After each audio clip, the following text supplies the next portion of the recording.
Nas planícies inglesas, o vento não sopra mais à toa. Há uma década, as fazendas agrícolas do interior do país passaram a ser divididas com outro tipo de produção, energia elétrica. Os cataventos que movem as turbinas transformaram a paisagem da Inglaterra e viraram atração turística. Se de longe já chamam a atenção, assim, de pertinho, impressionam pelo tamanho. São gigantes de 60 metros, a altura de um prédio de 20 andares. Olha só a imponência disso. As hélices com 40 metros de comprimento giram a 250 km por hora. Em média, 19 rotações por minuto. Cada turbina dessas produz energia suficiente para abastecer 1.300 casas. Nessa usina, os 9 geradores abastecem os 2 municípios da região, com um total de 35 mil habitantes. Repleta de cassinos iluminados, Great Yarmouth, a 220 quilômetros de Londres, foi uma das primeiras cidades do mundo a se beneficiar da tecnologia. Nos anos 70 eram pequenas turbinas isoladas, cada uma abastecia no máximo uma única casa ou fazenda. Logo vieram as grandes usinas eólicas atraídas pelo vento constante que sopra do Mar do Norte. Aliás, é no próprio mar que muitas turbinas estão instaladas, a cerca de 3 quilômetros da costa, em cima de plataformas de concreto fincadas no fundo do mar. Tem gente que é contra porque acha feio, vê se pode, diz o casal. Nós adoramos saber que temos energia sem agredir o meio ambiente. O gerente da empresa garante que a natureza é afetada só no visual, não há nenhum risco. O Brasil, com imensas áreas terrestres e uma costa com mais de 8 mil quilômetros, também pode explorar o potencial do vento, ele diz.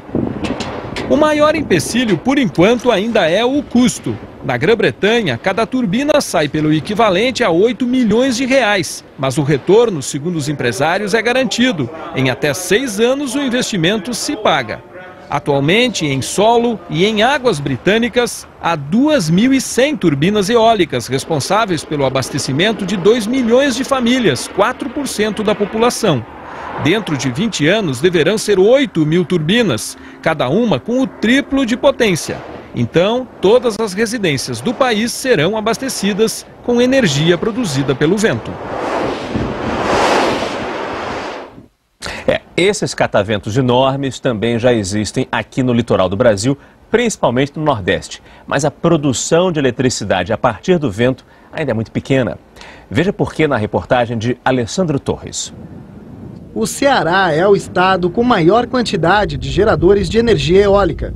Os ventos constantes atraem para este pedaço do litoral brasileiro empresas que investem em usinas como esta. O Brasil tem 20 delas em operação, a maioria no Nordeste. Uma usina hidrelétrica, a gente leva 5 anos para construir e operar. Enquanto uma usina de energia eólica, a gente leva 6 meses para construir e operar. A instalação de fábricas no Brasil que produzem as torres e geradores diminuiu o custo de produção desta energia renovável. Mas ainda assim, um parque eólico custa muito caro.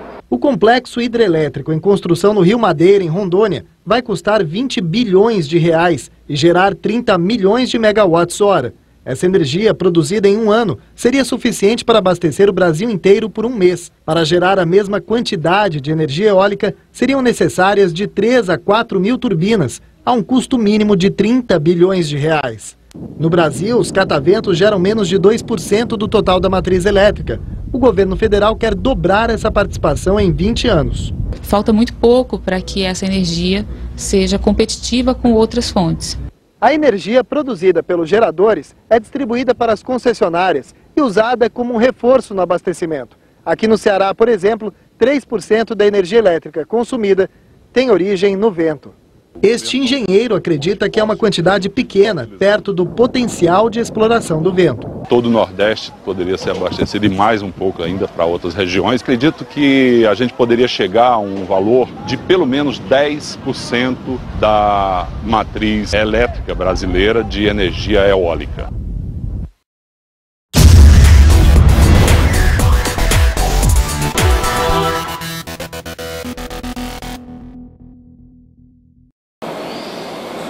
O município de Brota de Macaúba, situado na Bahia, recebeu um parque eólico em 2011. Foi um investimento de em torno de 400 milhões de reais. Ao todo, são 3 usinas com capacidade de 90 megawatts de energia elétrica a partir das forças do vento. O parque eólico gerou em torno de 300 empregos na fase de implantação e na fase de operação em torno de 30 empregos. Com a atuação dos parques existentes e os que estão em fase de projetos, a Bahia irá receber em torno de 390 megawatts de energia limpa e renovável vindo dos parques eólicos. O maior complexo da América Latina de energia eólica, administrado pela empresa Renova Energia, recebeu um investimento de 1,2 bilhão, o que possibilitou a construção de 14 novos parques eólicos nas cidades de Caetité, Igaporã e Guanambi, gerando assim 1.300 novos empregos diretos e indiretos. O governador Jacques Wagner e os secretários estaduais do Meio Ambiente, Casa Civil, do Planejamento e da Indústria do Comércio e Mineração participaram da inauguração deste complexo eólico. A Bahia deu mais um importante passo para se consolidar no setor da energia eólica no país. Foi inaugurada uma unidade da Aslon aqui na Bahia. A unidade da Aslon tem o objetivo inicial de suprir a demanda doméstica, mas pretende exportar para países como Argentina e Chile. A fábrica baiana tem capacidade de produzir 300 megawatts, o suficiente para abastecer uma cidade de 600 mil habitantes. Nesse parque eólico serão produzidos 2 tipos de turbina, Eco 86 e Eco 100, adaptadas às condições de altos e baixos ventos e à diversidade geográfica. Segundo o presidente do Aslon no Brasil, um dos motivos do parque eólico ser instalado na Bahia é pelo fato do estado ser o 3º maior em potencial no Brasil. O estado da Bahia é considerado privilegiado para a inserção da energia eólica. Até o momento, são 3 empresas que pretendem se instalar na Bahia em 23 municípios. O investimento é de 19 bilhões de reais, com a geração direta de 2.600 empregos. O potencial eólico da Bahia chamou a atenção do grupo espanhol Gestamp Energia, que pretende desenvolver na região do Sobradinho o projeto Pedra do Reino. Os investimentos iniciais estão na faixa de 100 milhões de reais. O Brasil foi citado na pesquisa da PNUD que integra o mundo como um país com grande potencial na geração de energias renováveis, e a eólica é uma delas. Segundo dados do Atlas Eólico Nacional, o Nordeste poderia gerar 75 gigawatts de energia por ano, dos quais 17,5 seriam gerados somente na Bahia.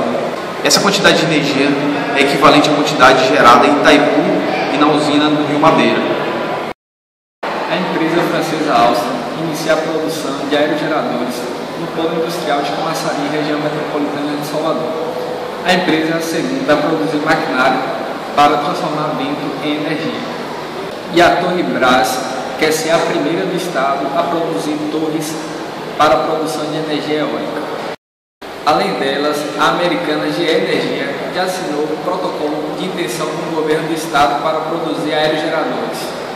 E também ali na Marquesa Vetas, a maior do mundo no setor, também negocia com o governo.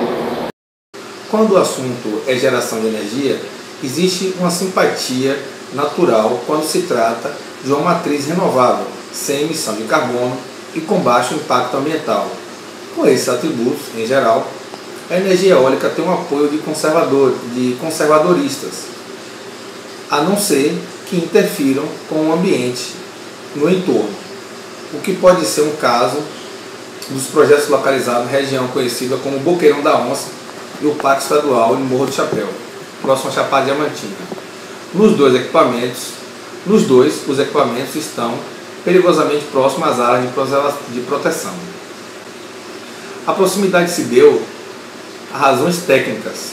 A empresa de energia eólica procura os locais onde exista o vento mais adequado, onde são chamados como jargões técnicos jazidas de vento.